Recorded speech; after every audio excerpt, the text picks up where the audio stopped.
ہو جاتا ہے، انتقال ہو جاتا ہے اس کا، تو وہ تلبیہ کہتے ہوئے اپنی خبر سے اٹھے گا۔ اس طریقے سے ایمان والے سب کے سب جو ہے اٹھ کر کے حشر کے میدان کی طرف چلیں گے، اور اللہ رب العالمین ہر انسان کے ساتھ دو دو فرشتوں کو لگا دے گا۔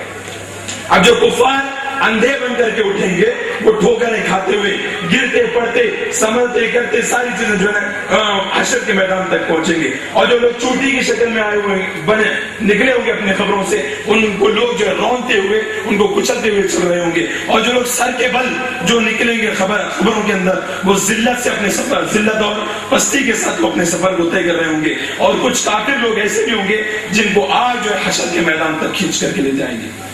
آج جو بھگا بھگا کر کے جو ہے ان کو حشر کے میدان تک لے جائے گی۔ پھر اس کے بعد اہل ایمان کی حالت کیا ہوگی؟ اہل ایمان بھی اپنے عقائد کے تحت جو ہے حشر کے میدان میں پہنچیں گے۔ کوئی پیدل چل کر کے جائے گا، کوئی اونٹ پر چل کر کے جائے گا، کسی اونٹ پر 2 لوگ ہوں گے، کسی اونٹ پر 4 لوگ ہوں گے، کسی اونٹ پر 10 لوگ جو ہے سوار ہو کر کے چلے جائیں گے، اور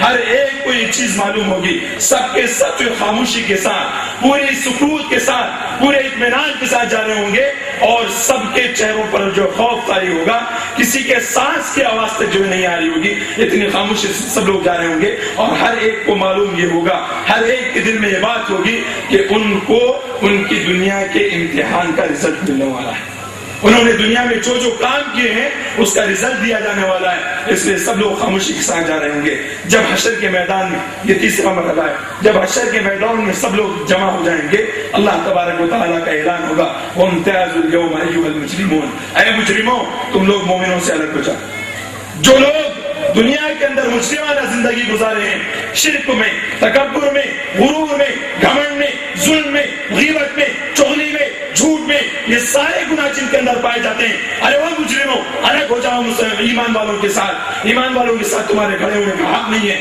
اللہ رب العالمین مجرموں کو مجرم کے ساتھ، ظالموں کو ظالم کے ساتھ، مشرکوں کو مشرک کے ساتھ، کافروں کو کافروں کے ساتھ، سب کے الگ الگ جو ہے گروہ بانٹ دے گا اللہ تبارک و تعالیٰ۔ پھر اس کے بعد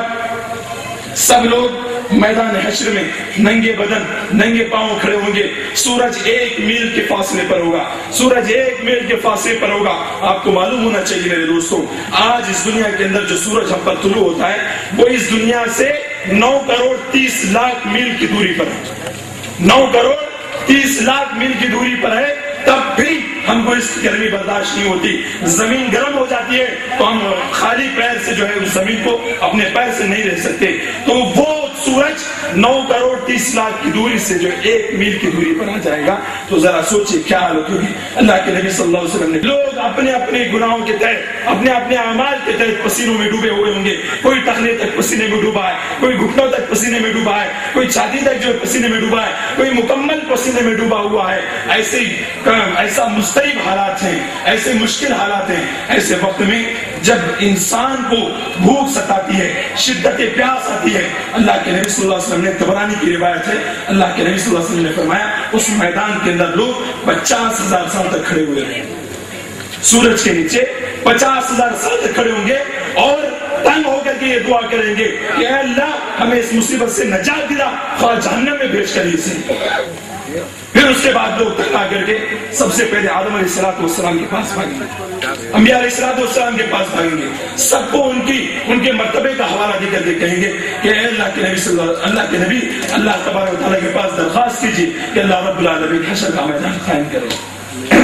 اس طریقے سے جاتے جاتے جب اللہ کے نبی صلی اللہ علیہ وسلم کے پاس پہنچتے ہیں تو اللہ کے نبی صلی اللہ علیہ وسلم دعا کے لیے راضی ہو جاتے ہیں، اور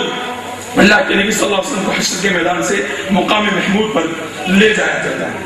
مقام محمود پر لے جایا جاتا ہے۔ اور مقام محمود کیا ہے؟ یہ جنت میں ہے اور عرش الہی کے نیچے بالکل۔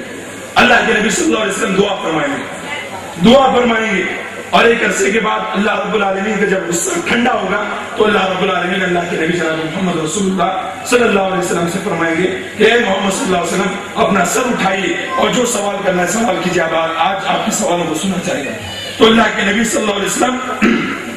کی اس شفاعت کو شفاعت کبریٰ کہا جاتا ہے، سب سے بڑی شفاعت۔ تو یہ شفاعت کے بعد اللہ کے نبی صلی اللہ علیہ وسلم پھر حشر کے میدان میں آ جاتے ہیں،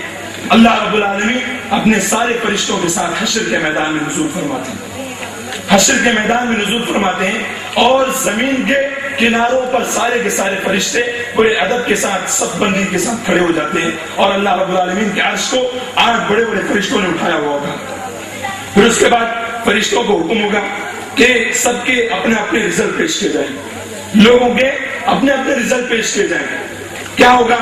جس آدمی کا رزلٹ اس کے پیچھے سے اس کے دائیں ہاتھ پہ دیا جائے گا, لیفٹ ہینڈ میں دیا جائے گا, تو وہ سمجھ لے گا کہ اس کا ٹھکانہ جہنم ہے. وہ کہے گا, اللہ رب العالمین نے قرآن مجید کے اندر فرمایا, یا لیتنی لم اوت کتابیہ, ہائے کاش, ہائے میری بربادی, یہ کتاب مجھے نہ دی جاتی, ہائے کاش یہ کتاب مجھے نہ دی جاتی. اس کے بعد پھر وہ آدمی کہے گا, یا لیتنا یا ویلتنا ما لہذا الکتاب, یہ کتاب کیسی کتاب ہے, عجیب کتاب ہے, اس کے اندر کوئی چیز نہیں چھوڑی گئی ہے, زندگی کا چھوٹا سا چھوٹا گناہ بھی اس کے اندر لکھا گیا ہے, زندگی کا معمولی سا معمولی گناہ بھی اس کے اندر لکھا گیا ہے. مجرم پریشان ہو جائے گا. وہی اس کے برعکس ایمان والوں کی کیا حالت ہوگی؟ ایمان والوں کے ہاتھ میں جب سیدھے دائیں ہاتھ میں جب جو ہے ان کا نامہ اعمال دیا جائے گا, خوشی سے پھولے نہیں سمائیں گے, خوشی سے مسرت سے پھولے نہیں سمائیں گے. لوگوں کے پاس دوڑے دوڑے جائیں گے, کہیں گے ہاؤ مقرؤ کتابیہ, دیکھو میرا رزلٹ کس طرح اچھا ہوا ہے, میرا رزلٹ دیکھو کتنا بہترین آیا ہے, میں کتنے اچھے اس میں مارکوں میں جو کامیاب ہوا ہوں. یہ جو لوگ جنتی لوگ دکھاتے ہوئے پھریں گے. مرحلہ شروع ہوگا, سوال جواب شروع ہوں گے. اللہ تبارک و تعالی سب سے پہلے کافر اور ایک مشرک کو بلائے گا اور اسے سوال کرے گا, تم نے دنیا کے اندر کیوں مجھ سے میرے ساتھ شرک کیا, تم کیوں مشرک بن کر کے دنیا کے اندر زندہ رہے؟ تو وہ مشرک جواب دے گا, واللہ ما کنا مشرکین, اے اللہ میں تیرے ساتھ کب شرک کیا, میں نے کبھی تیرے ساتھ شرک نہیں کیا. اللہ تبارک و تعالیٰ کہے گا کہ گواہی کے طور پر منکر نکیر کو اللہ تبارک و تعالیٰ بلائے گا. منکر نکیر گواہی دیں گے, مشرکین نہیں مانیں گے. پھر اس کے بعد انبیاء صلحاء کو بلایا جائے گا اس دور کے, وہ لوگ گواہی دیں گے, علماء کی گواہی دیں گے, تب بھی وہ لوگ نہیں مانیں گے. پھر اس کے بعد وہ جگہ جہاں پر وہ شرک کیا کرتے تھے اس جگہ کو پیش کیا جائے گا, تب بھی وہ نہیں مانیں گے. تب اللہ تبارک و تعالیٰ سے وہ کہیں گے کہ ہم اپنی ذات کے علاوہ کسی اور کی بات نہیں سنیں گے. پھر اس کے بعد اللہ تبارک و تعالیٰ کہے گا, اليوم نختم على افواههم وتكلمنا ايديهم وتشهد ارجلهم بما كانوا يعملون. آج کے دن ان کافروں مشرکوں کو کیا کیا جائے گا, ان کے منہ پر تالا لگا دیا جائے گا, مہر لگا دیا جائے گا, اور اللہ رب العالمین سے گواہی کون کریں گے؟ ان کے ہاتھ, ان کے پیر, ان کے کان, ان کے آنکھ, یہ ساری گواہی اس کے خلاف دیں گے اور کہیں گے کہ پروردگار یہ واقعی میں شرک کیا کرتا تھا, اور اللہ رب العالمین اس کو ذلیل و خوار کر کے جہنم میں پھینک دیں گے. ایک منافق کو اللہ رب العالمین بلائے گا, تم نے دنیا کے اندر میں نے تمہیں عزت دی تھی, مال و دولت دی تھی, بیوی بچے دیے تھے, حکومت دی تھی, شہرت دی تھی, یہ ساری چیزیں تم کو میں نے دی تھی, تم نے اس کا حق کہاں تک ادا کیا؟ منافق کہے گا, اپنی تعریف بیان کرنا شروع کر دے گا, کہے گا پروردگار میں نے وہ کیا, میں نے یہ کیا, میں نے تیرے لیے یہ نمازیں پڑھی, میں نے تیرے راستے میں اتنا مال خرچ کیا. یہ ساری جب چیزیں سنائے گا تو اللہ رب العالمین کہے گا کہ 1 منٹ رکو. پھر اس کے بعد اس کے منہ پر جو مہر لگا دی جائے گی, اس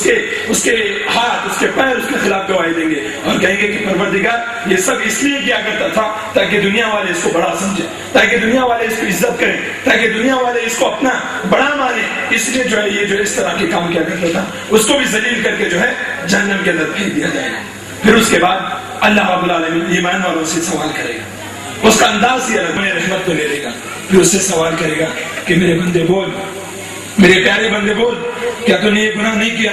بندہ کہے گا کہ پروردگار میں نے گناہ کیا ہے, میں نے کیا ہے. اللہ تعالیٰ جتنے گناہ گنائے گا, بندہ کہے گا کہ پروردگار میں گنہگار تھا, میں نے گناہ کیا. پروردگار کہے گا کہ میرے مومن بندے سن لے, جس طریقے سے